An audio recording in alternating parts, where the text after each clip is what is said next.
Good morning students. It is the video number first related to chapter 2 and this chapter is related to class 8 chapter 2 video number 1. In this chapter we are talking on the health as well as we are talking on the disease. So chapter name is health and disease. In this chapter we are talking about what is meant by health and how the diseases are occurred to the human beings. Different kinds of diseases. Some diseases are contact disease, some is non-contact disease. So according to the classification of the disease, we are talking on different types of disease into that chapter.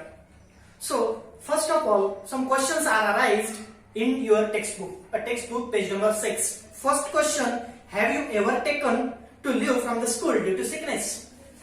आपने कभी sickness की वजह से school से छुट्टी ली है? Definitely सभी लोगों ने ली है. We are taking leave because of due to the sicknesses. What happens exactly when we become sick? जब आप सिक होते हैं यानी जब आप बीमार होते हैं तब एग्जैक्टली होता क्या है? What is happening when you are sick? First of all we are not feeling well. हमें अच्छा नहीं लगता. We are not taking food at the right time and food is not in adequate quantity. हमें अच्छा नहीं लगता. हम सोए हुए रहते हैं, बीमार से रहते हैं. यानी कि एग्जैक्टली क्या होता है कि खाना पसंद नहीं आता, खाना अच्छा नहीं लगता, हम खाना नहीं खा सकते, कुछ हेडेक होता है, कुछ दर्द होता है किसी जगह के ऊपर. सो इसे हम एग्जैक्टली कहते हैं जब हम बीमार होते हैं तब हमें ये सब चीजें होती है. हमें बेड से उठना भी अच्छा नहीं लगता. कुछ ना कुछ हमारे साथ ऐसा होते रहता है. उसे हम कहते हैं कि हम सिक हो गए, हम बीमार हो गए. So third question, sometimes we feel good even without taking any medicine and sometimes we need to consult with the doctor to take regular medicines in sickness. Why is it so? अभी कभी कभी तो ऐसा होता है कि हमें बीमार तो हम होते हैं लेकिन एक दिन रेस्ट करने के बाद में दूसरे दिन हमें अच्छा लगता है. हमें कुछ भी प्रॉब्लम नहीं फेस करना पड़ता. एक दिन हम थोड़े से बीमार रहते हैं, थोड़ी सी एनर्जी कम हो जाती है, कुछ दर्द होता है, वो दर्द कुछ देर बाद कुछ एक दिन बाद अच्छा हो जाता है और हम फिर से हमारे स्कूल में जाने लगते हैं या फिर हमारे काम के ऊपर जा सकते हैं. लेकिन कभी कभी हमें डॉक्टर से कंसल्ट करना पड़ सकता है. अब ये कैसे हो सकता है? अब ये सब चीजें डिपेंड होती है आपकी इम्यूनिटी पावर के ऊपर. अगर आपकी इम्यूनिटी पावर अच्छी होगी तो आप बीमार भी पड़ गए तो भी कुछ दिनों के बाद, एक दिन या 2 दिन के बाद आप बीमारी से ठीक हो सकते हैं. लेकिन कभी कभी कुछ वायरसेस, कुछ बैक्टीरिया आपके बॉडी के अंदर जाते हैं और आपको बहुत ज्यादा हार्म करते हैं. और जब आपकी इम्यूनिटी पावर पूरी तरह से हार्म हो जाती है, पूरी तरह से वो उसे डिस्ट्रॉय करना शुरू कर देते हैं, तब आपको डॉक्टर से कंसल्ट करना पड़ सकता है. जैसे कि अभी इस साल हमने फेस किया है. इस साल हमने देखा है कि कोरोना की वजह से अभी भी हम घर से ही पढ़ाई कर रहे हैं. क्यों नहीं जा रहे school? Because corona, this virus is very dangerous and is very deadliest, which is enter into human's body and it can be fatal for the human health. So that is why we are not going to the school.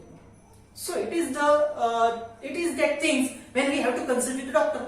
But common fever, अगर आपको fever होता है, एक दिन 2 दिन में अगर आपका फीवर अच्छा हो जाता है तो इसे हम कॉमन फीवर कहते हैं. वो कभी कभी कुछ बैक्टीरिया हमारी बॉडी के अंदर जाते हैं, हमारी इम्यूनिटी पावर उससे रोक देती है, उन बैक्टीरिया को डिस्ट्रॉय कर देती है और डिस्ट्रॉय करने के लिए हमें फीवर आता है.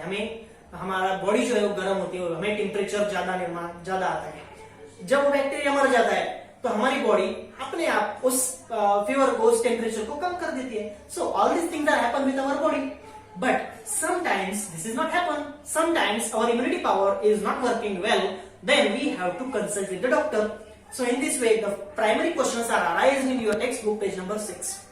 Then they are giving you to the definition of the health. So what is health?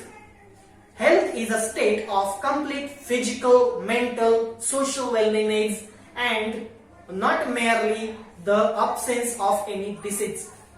अब health क्या है? Health is a state of complete physical. आप शारीरिक दृष्टया यानी कि आपकी जो फिजिकल एबिलिटी है वो बहुत अच्छी होगी. यानी कि आपको आपके शरीर में कहीं पर भी दर्द नहीं होगा. आपकी फिजिकल कैपेसिटी बहुत अच्छी होगी. आप भाग सकते हैं, आप दौड़ सकते हैं, आप कुछ भी फिजिकली कुछ भी exercise you can done. It is called as health. But not only the physical, it is related to your mental stability. आपका मेंटल स्टेबिलिटी भी अच्छा होना चाहिए, आपकी जो मानसिकता है यानी कि आपकी सोचने की जो पावर है वो भी अच्छी होनी चाहिए, इसे भी हम हेल्थ के अंदर लेते हैं।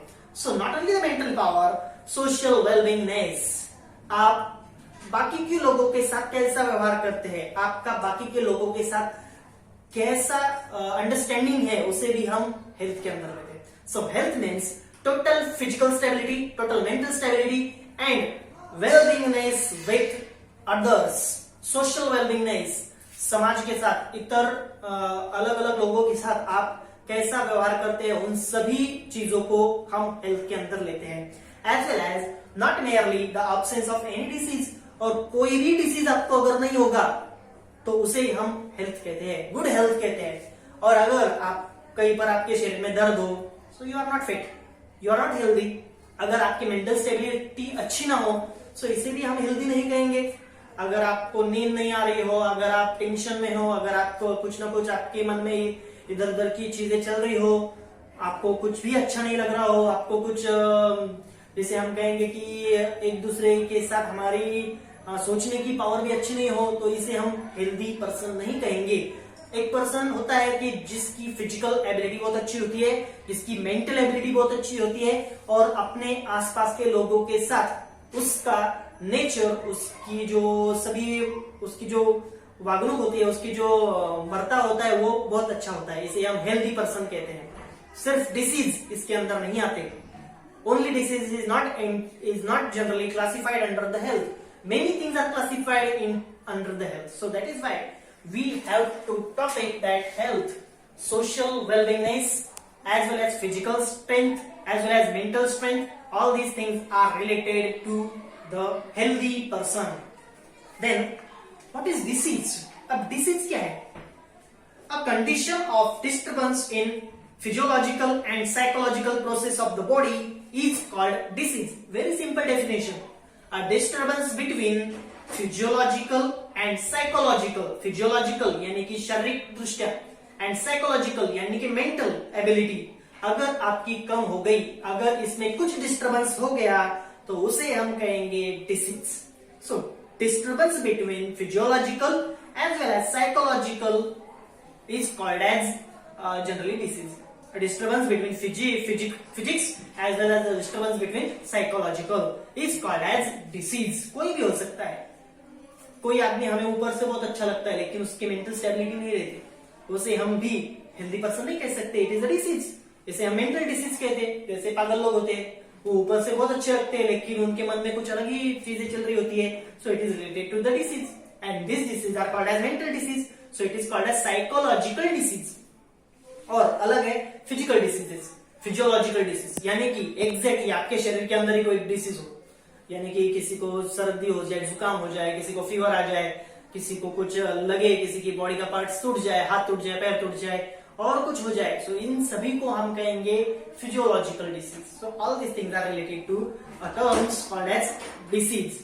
Each disease has its own specific symptoms, और हर एक डिसीज के अलग अलग सिम्टम्स होते हैं।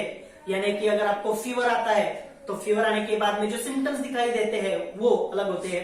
अगर जुकाम होता है तो आपको पता है कि नाक में से लिक्विड बाहर आने लगता है, छींक आती है, so this is the symptoms of the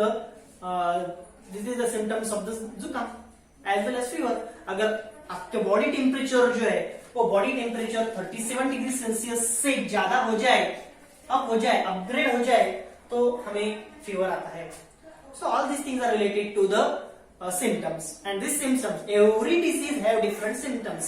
अभी कोरोना का कालावधि चल रहा है, हमें पता है कि कोरोना में क्या सिम्टम्स है, बहुत तेज बुखार आता है, बहुत ज्यादा जुकाम होता है, साथ ही साथ बहुत ज्यादा उस पर्सन को खांसी आती है, और इतनी खांसी आती है कि उसके बाद भड़क होता है। कुछ भी जो चीज खाते हैं, नमक खाते हैं तो नमक का टेस्ट नहीं आता, कुछ अगर आप स्वीट खाते हो तो स्वीट टेस्ट भी आपको नहीं पता चलता। ये जैसे सिम्टम्स कोरोना के हैं, यानी कि हर एक बीमारी के अलग अलग सिम्टम्स आपको दिखाई देते हैं। देखिए अभी आगे हम बढ़ेंगे types of disease. You must have here the names of various disease like diabetes, common cold, asthma, down syndrome, heart disease etcetera. reasons and symptoms of all disease are different. To bring coordination in scientific study of disease are classified as follow.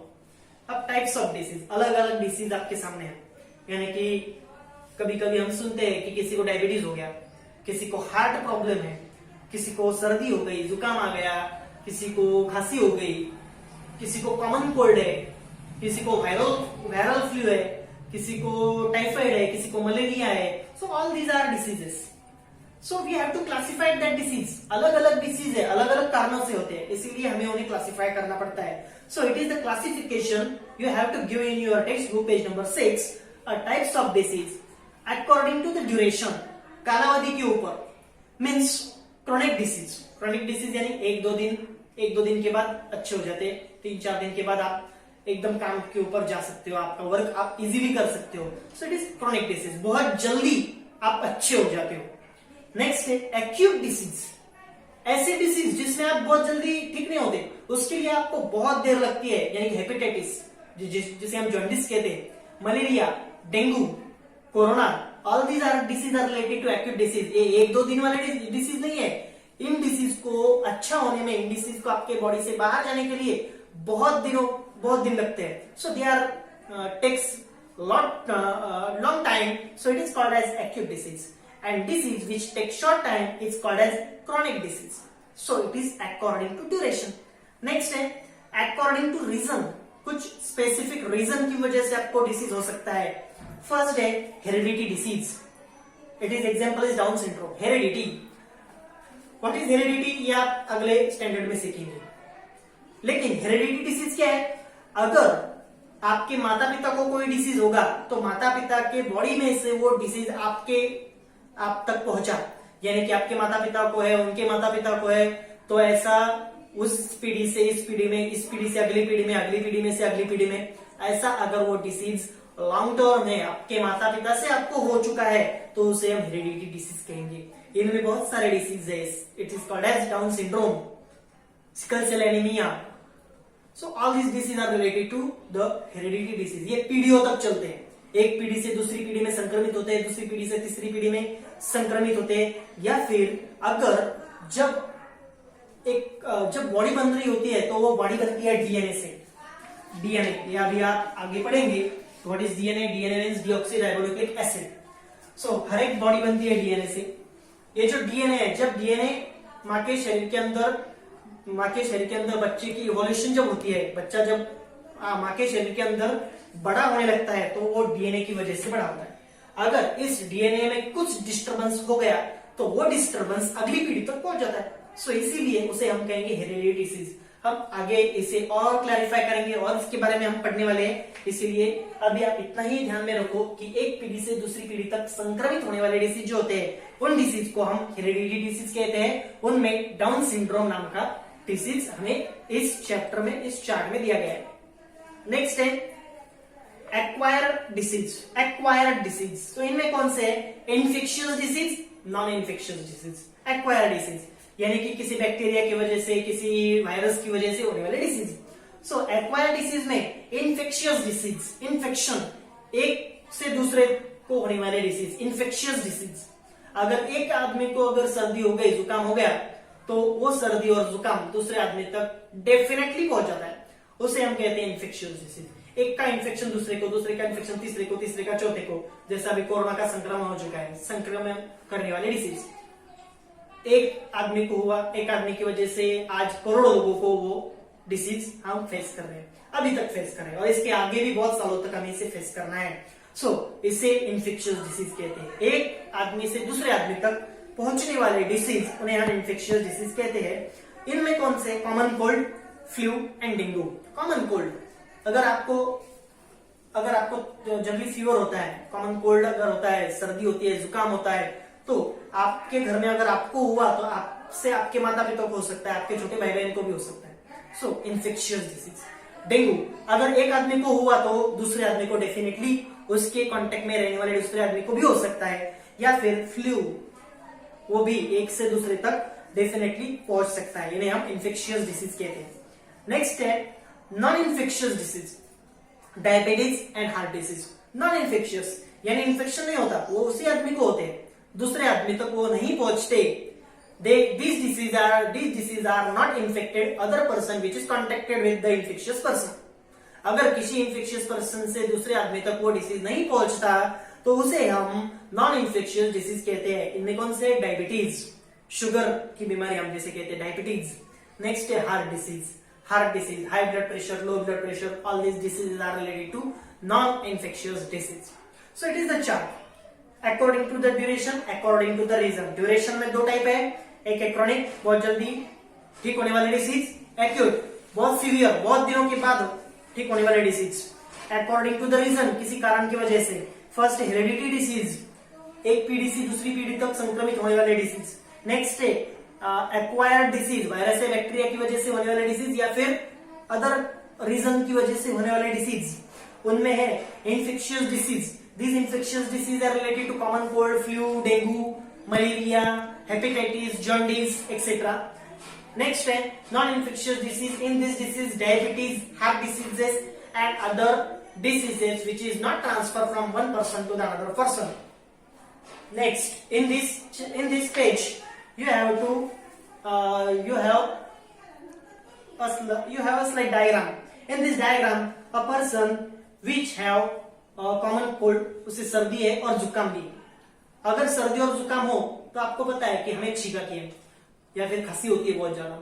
छींक आने के बाद, खांसी आने के बाद अगर हमने वैसी एटमॉस्फेयर में अगर छींक दिया तो क्या होता है, हमारे मुंह के अंदर के जो वायरसेस होते हैं, बैक्टीरिया होते हैं, वो आजू बाजू के वातावरण में स्प्रेड हो जाते हैं। बिकॉज ऑफ अवर स्पिट, हमारी थूक की वजह से, स्पिट की वजह से वो आजू बाजू के एनवायरमेंट में स्प्रेड हो जाते हैं।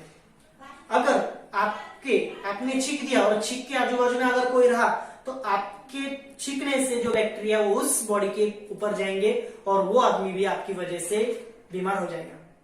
सो इसीलिए ऐसे जो चीजें होती है वो हमें रोकनी चाहिए। हमें पता है कि नॉर्मली अगर छोटा बच्चा भी होगा तो उसे भी पता है कि अगर छींक आए आपको या फिर खांसी आए तो रुमाल जो होता है आपका, जो हैंकरचीफ होता है, वो हैंकरचीफ निकाल के मुंह पे रखने का। या फिर अभी इस साल से तो सबको पता है कि अगर थोड़ी सी भी आपको खांसी या छींक आए तो मास्क पहनने का। सो इससे आपका इन्फेक्शन दूसरे आदमी तक नहीं पहुंचता। Some questions are there. How do the following disease spread? Hepatitis, malaria, scabies, TB, dengue, dysentery, ringworm, swine flu etcetera. अब इसमें कुछ डिसीज के नाम दिए हैं, वो कैसे फैलते हैं वो हमें देखना है, वो अगले चार्ट में हम देखने वाले हैं। नेक्स्ट है What do you mean by pathogens? Pathogens, ये definition आपने पढ़ा है into the 7th standard. Pathogens means disease producing bacteria. Disease producing bacteria, disease producing organism is called as pathogens. Remember that definition. Disease producing organism is called as pathogens. Disease producing organism is called as pathogens. What do we mean by infectious disease? Definition of infectious disease की, what is meant by infectious disease? Infectious disease means a disease which can be spread from one person to another person is called as infectious disease. And non-infectious की, इसके opposite बना लेने की, a disease which is not transferred from one person to the another person is called as non-infectious disease. Very simple definitions are there, and it is the page number 6. We are studying into the first video. In the next video, we are talking onto the infectious disease. So, thank you, and you can study hard because you have to study in your home. If any problem, you can call on my number or you can call on my WhatsApp number. You can generally message on my WhatsApp number, which is providing you into the last of that video. So, thank you very much. Thank you.